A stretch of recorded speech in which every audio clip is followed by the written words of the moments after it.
Okay, तो चलिए आज के इस एक्सप्लेनर में सीधे टॉपिक पर आते हैं। आज हम प्राचीन भारत की एक ऐसी एपिक कहानी को डिकोड करने वाले हैं जो किसी ब्लॉकबस्टर फिल्म से कम नहीं है।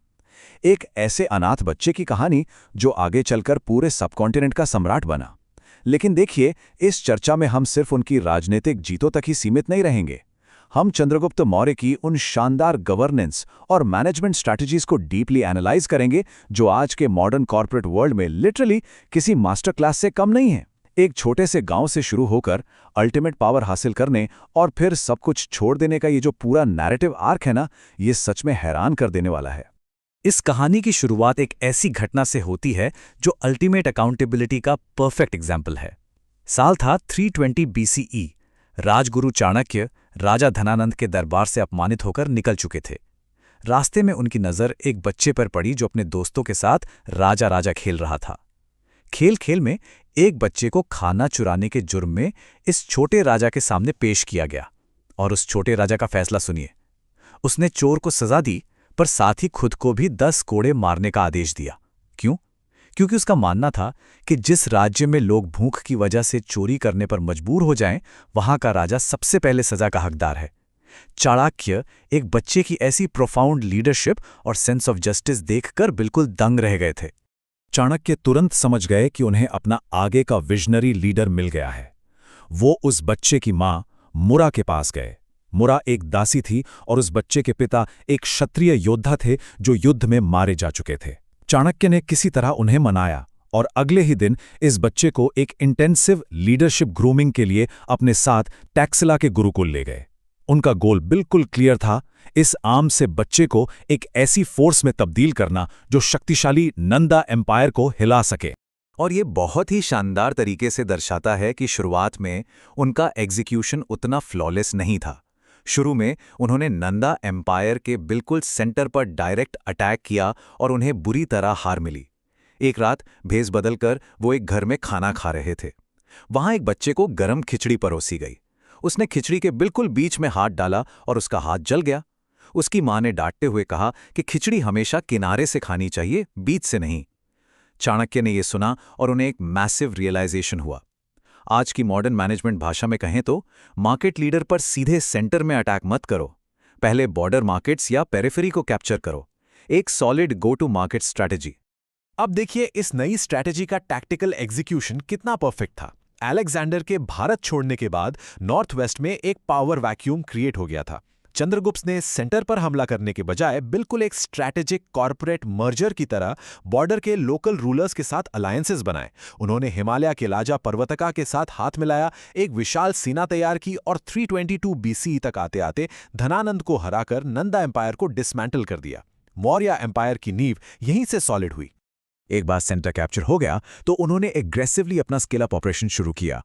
और यहां सबसे इंटरेस्टिंग बात उनकी मिलिट्री के साथ साथ उनकी इंटेलिजेंस स्ट्रैटेजी है। उन्होंने एक highly sophisticated secret service network बनाया। यह बिल्कुल कॉर्पोरेट एस्पियोनाज और डीप मार्केट इंटेलिजेंस जैसा था। उनके स्पाइस दुश्मनों की इंटरनल पॉलिटिक्स और वीक पॉइंट्स की परफेक्ट इन्फो लाते थे, जिसने उनके रैपिड एक्सपेंशन में एक गेम चेंजर का काम किया। एक्सपेंशन का स्केल अगर हम देखें तो वो जेन्युइनली माइंड बॉगलिंग है। ईस्ट में बंगाल और असम से लेकर वेस्ट में ठीक अफगानिस्तान और बलूचिस्तान तक, नॉर्थ में कश्मीर और नेपाल से लेकर साउथ में डेक्कन प्लेटो तक। ये एक अनमैच्ड ज्योग्राफिकल स्केल था। अलेक्जेंडर के बाद पूरे एशिया में इतना विशाल और यूनिफाइड टेरिटरी किसी ने नहीं बनाया था। उन्होंने इफेक्टिवली एक फ्रैक्चर्ड मार्केट को एक एब्सोल्यूट मोनोपोली में कन्वर्ट कर दिया था। लेकिन ये 500 का फिगर उनकी डिप्लोमैटिक ब्रिलियंस को दिखाता है। अलेक्जेंडर के पुराने जनरल सेल्यूकस निकेटर के साथ उनका एक बड़ा युद्ध हुआ जिसमें चंद्रगुप्त जीते।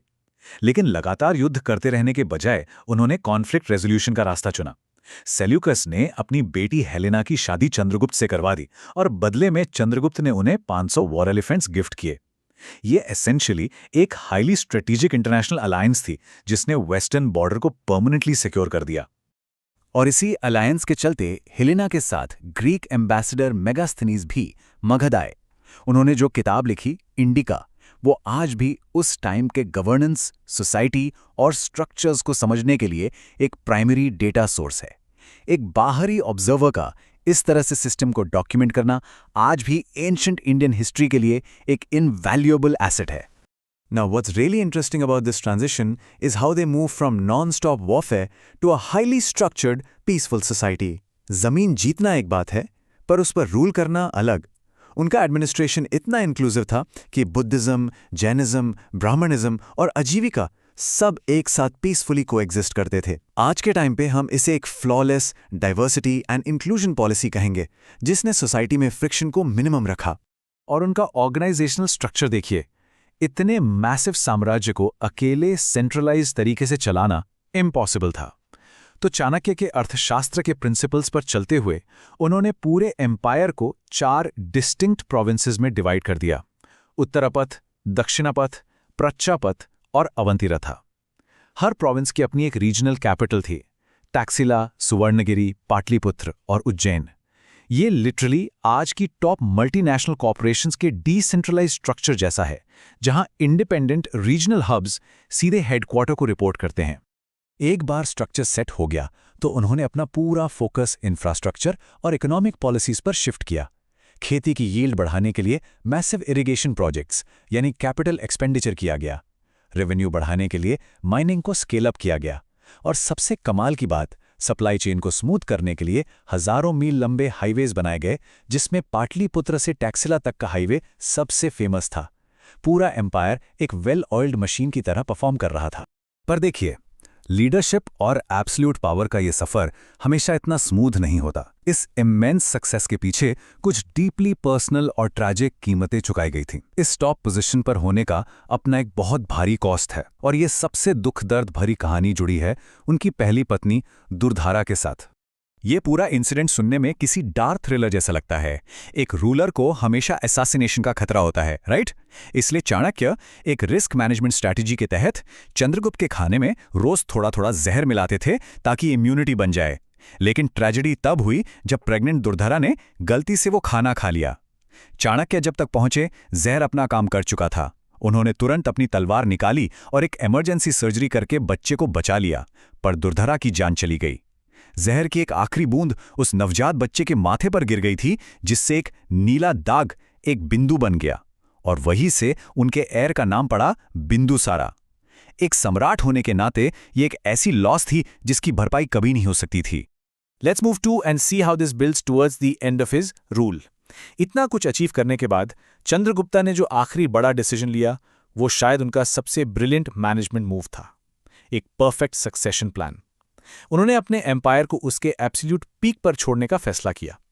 बिंदुसारा को नया सम्राट बनाया गया, और उन्होंने वाइजली चाणक्य से रिक्वेस्ट की कि वो एज ए चीफ एडवाइजर बने रहें, ताकि लीडरशिप ट्रांजिशन बिल्कुल सीमलेस हो और एम्पायर स्टेबल रहे। ट्रांजिशन सेट करने के बाद उन्होंने वो किया जो ह्यूमन हिस्ट्री में रेयरली देखने को मिलता है। उन्होंने अपनी मर्जी से महल, रेशमी कपड़े, दौलत, अपना क्राउन सब कुछ पीछे छोड़ दिया। एक ऐसा इंसान जिसने आधी दुनिया पर विजय प्राप्त की थी, वो सब त्याग कर एक साधारण जैन भिक्षु बन गया।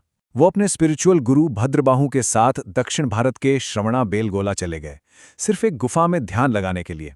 अपना सीईओ स्टेटस उन्होंने बिल्कुल त्याग दिया था। वहीं पर 297 बीसीई में उन्होंने सल्लेखाना अपनाने का फैसला किया। यह एक deeply spiritual ancient Jain practice है, जिसमें एक व्यक्ति आंतरिक शांति के लिए अन्न और जल का पूरी तरह से त्याग कर देता है। सोचिए, जिस योद्धा ने अपनी जिंदगी की शुरुआत युद्ध, रक्तपात और एग्रेसिव कॉन्क्वेस्ट से की थी, उसने अपनी आखिरी सांस बिल्कुल शांति और ध्यान में एक संत की तरह ली।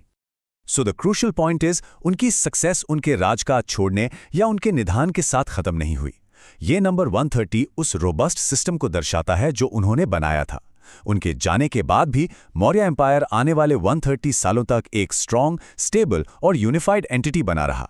एक अच्छी लीडर की सबसे बड़ी पहचान यही होती है कि वो ऐसी फाउंडेशन बनाए जो उसके बिना भी चलती रहे, और चंद्रगुप्ता ने वही किया, जिससे आगे चलकर अशोका द ग्रेट को एक सॉलिड बेस मिला। इस पूरी एपिक जर्नी को समझने के बाद एक सवाल आपको जरूर सोचना चाहिए। इतिहास में ऐसे हजारों राजा और कॉन्करर्स हुए हैं जो अपनी आखिरी सांस तक अपने पावर और क्राउन से पूरी तरह चिपके रहे, लेकिन ऐसे कितने लीडर्स हैं जिन्होंने अपनी मर्जी से अपने एम्पायर के एब्सोल्यूट पीक पर एक पूरे सब कॉन्टिनेंट की ताकत को ठुकरा दिया हो, सिर्फ और सिर्फ स्पिरिचुअल शांति के लिए?